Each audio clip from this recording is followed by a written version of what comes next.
Hello, St John's children. It's good to see you again. I thought it was about time we had another catch up, and we're going to be thinking again about Joseph, who's having a life full of ups and downs. And I hope your life's been going along well since I last did my assembly. Some of you are back in school, some of you are planning to go back in, and some of you are still at home. So I hope that whatever you're doing, you're keeping safe and you're keeping positive. So I'm sure you might remember that we talked about Joseph, who had this wonderful coat of many colours, and I've got Father Ted here to help us remember that story. Joseph had a lot of ups and downs in his life. Do you recall that? He was a favourite in his family, and in the end his brothers turned against him and they put him in a pit. So he wasn't really wearing his lovely coat of many colours when we last saw him. Instead, he was feeling quite sorry for himself because he'd been put in a pit and life wasn't going very well. So let's think about what happened next to Joseph. Well, his brothers were feeling a bit guilty, and they'd been sitting around talking about how they would break the news to their dad. And actually they told a big lie and went home and said that Joseph had been killed by a wild animal and that he wasn't around anymore. And poor Jacob was heartbroken. But while they were having the conversation about how to tell their dad, some Ishmaelites came across the horizon, and they were desert people and they were heading for Egypt, which was quite a long way from Israel. But they thought to themselves, well, maybe they'd like to take Joseph with them, and then we'll feel less bad because we won't kill Joseph. We will just take him away and he'll be gone into Egypt, and that will be the last we ever see of him. So these Ishmaelites came along. They had camels. There was a long line of them, and they said, do you want to take this young strong man? He'll be useful. He's going to go with you to Egypt. And so off Joseph went to Egypt. So he found himself in a completely strange and new country, and he didn't really know what had happened in his life, but he knew that if he kept on praying and thinking about being close to God, then he wouldn't lose hope, and that he knew that God would be with him really wherever he was.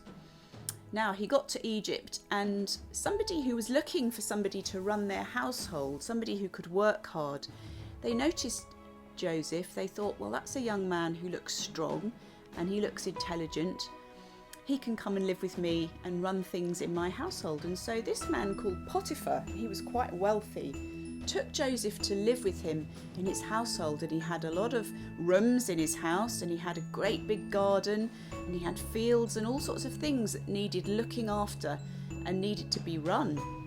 Joseph was really good at that, and so within quite a short while he was running things and organising things and looking after everything for Potiphar. All Potiphar had to do was sit around and eat good food. So he was very happy about having Joseph in his household. And look, the Lord was with Joseph, and the Lord kept blessing him with success. And so Potiphar felt that everything since he got Joseph was actually going really, really well for him, and it was all good. So Joseph was having a good time at this point. He was still missing his family, of course, and he was often sad and thought how unfair it had been that he'd been sold into a different country. But he continued to be faithful and to know that God was with him, and so things worked out well for a while. Then something happened that was very awkward. Potiphar had a wife who was quite beautiful, and she really liked the look of Joseph, and she tried to make trouble for Joseph because Joseph seemed a bit too good for her.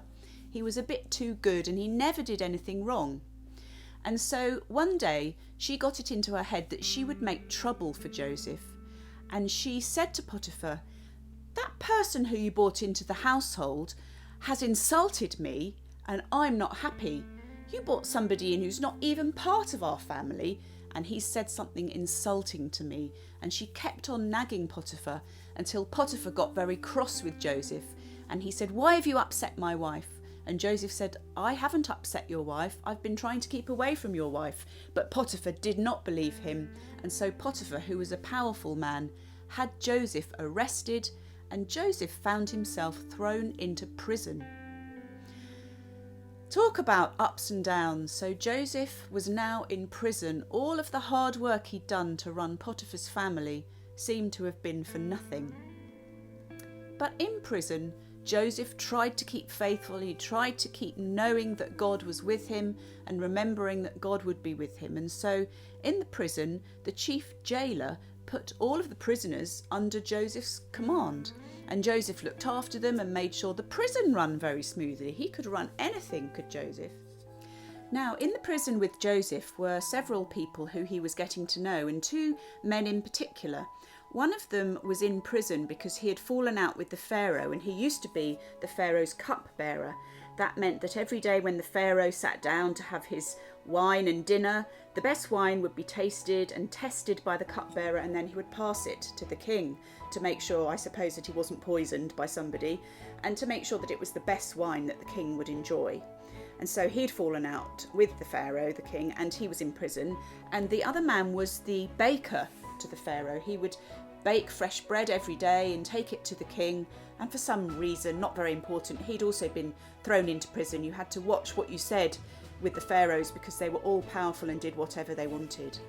So these two men were in the prison, and one day they looked very sad as they got up one morning, and Joseph said to them, "What's the matter? Did you not sleep well?" And they both said, "We've had very odd dreams and we don't know what to make of them."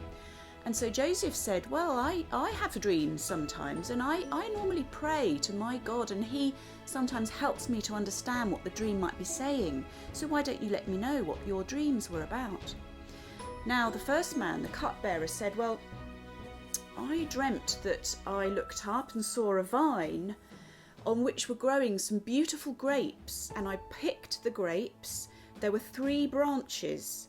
I picked the grapes from the 3 branches and I squeezed them into the cup, and some lovely juice was made like wine from the grapes, and I passed it to the Pharaoh, and he drank and was pleased." The baker said, "Well, in my dream, I dreamt that I had some baked goods, and the goods were on my head.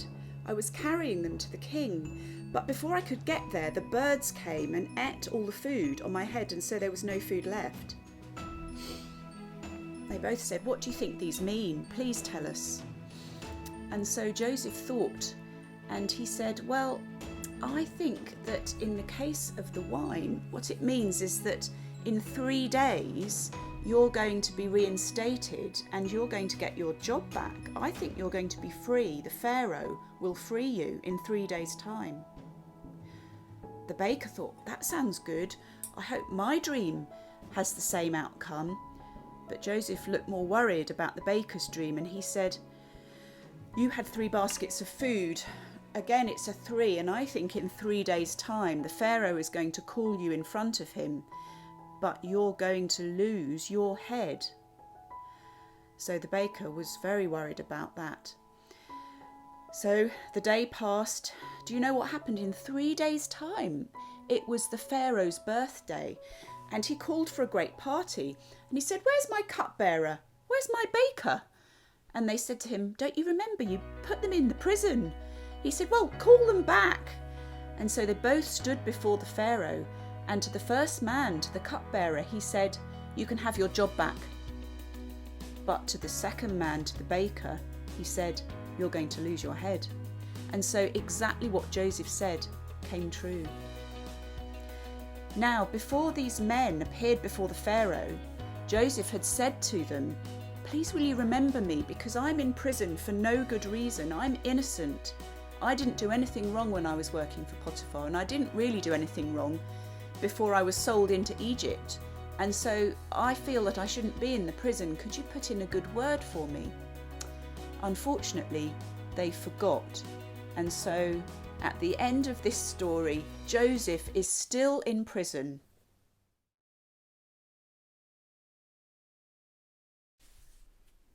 So children, we're going to have a really short prayer time now as part of our assembly.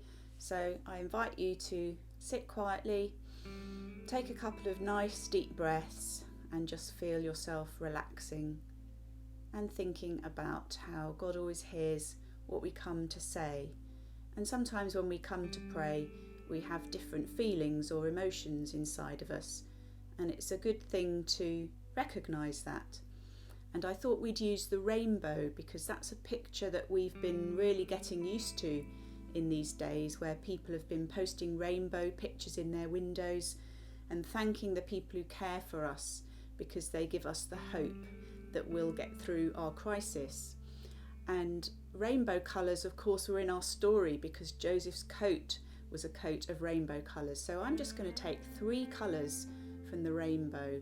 A red, and we're going to think about things that make us see red when we get maybe a bit angry about something or cross. And then we're going to think about yellow, which to me is like a happy colour or a peaceful colour. And then we're going to think about blue. Sometimes we have a blue day or a sad day, and Joseph had many of those in his up and down life. So let's have some quiet, and then I'll lead us in a prayer.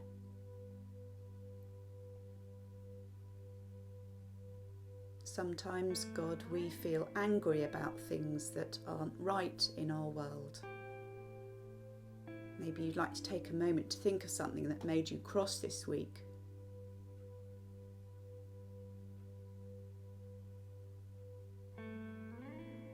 Lord, help us to do something with our anger that makes the world a better place, and help us not to take our anger out on people who are innocent.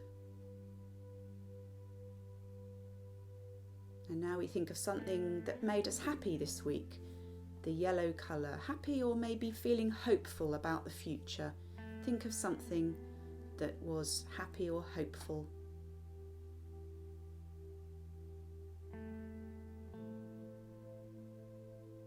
Thank you, God, that there are so many things to be happy about and hopeful about as we look at our world. Help us to have hope, Lord. And now we think of something that made us feel blue, made us have a low mood, or made us feel sad.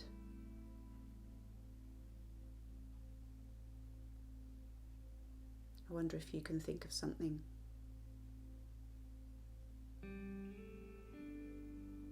Lord, thank you that you're always close to us when we feel down or low or sad.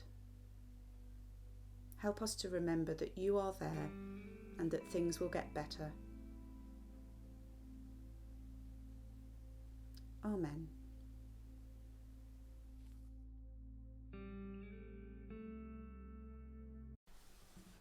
So children, to end our assembly, we're going to sing Bless the Lord, O my soul.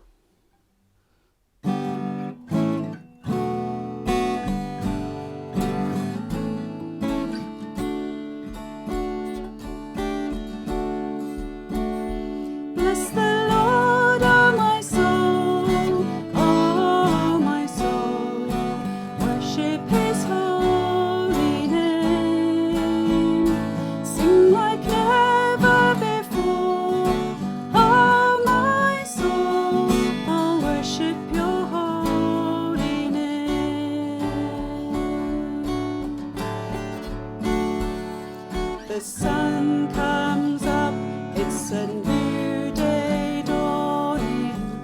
It's time to sing your song again. Whatever may pass and whatever lies before me, let me be singing when the evening comes. Bless the Lord, O my soul, oh my soul.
come.